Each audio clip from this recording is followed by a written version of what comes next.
ఇదే రోట్లో కలుపుతాను. కలిపి దీన్ని గిన్నెలో తీసుకోవడమే.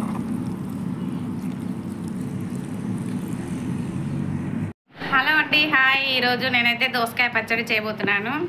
ఫస్ట్ దోసకాయలు అయితే ఇలా కట్ చేసుకున్నాను. చెక్కు తీసి కట్ చేశాను.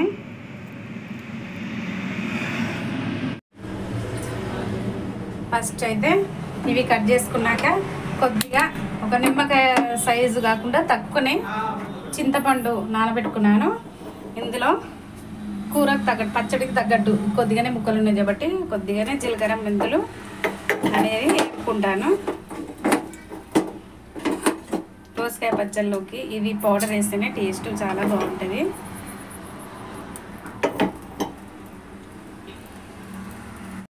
ఇటు సైడ్ వచ్చేసి స్టవ్ అంటి పెట్టి దీంట్లో ఆయిల్ లేకుండానే దోసకాయలు అనేది ఉడకబెట్టుకుందాం.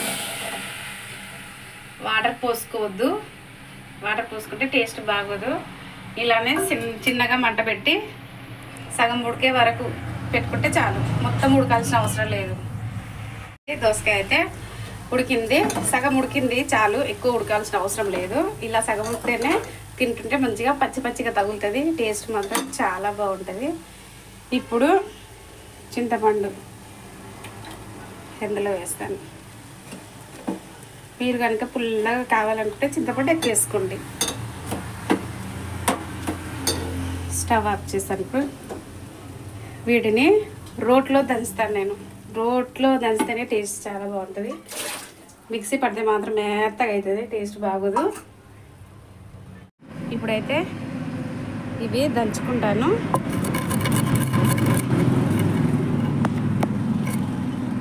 ఇదిగోండి, ఇదైతే చాలా మెత్తగా దంచుకున్నాను.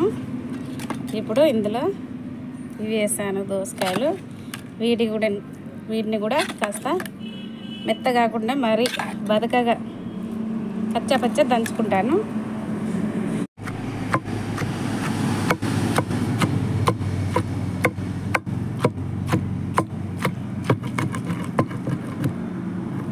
తాలింపు అయితే పెట్టుకున్నాను.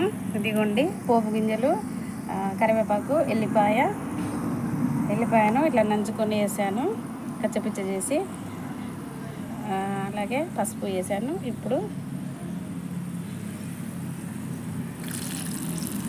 ఇదే రోట్లో కలుపుతాను. కలిపి దీన్ని గిన్నెలో తీసుకోవడమే.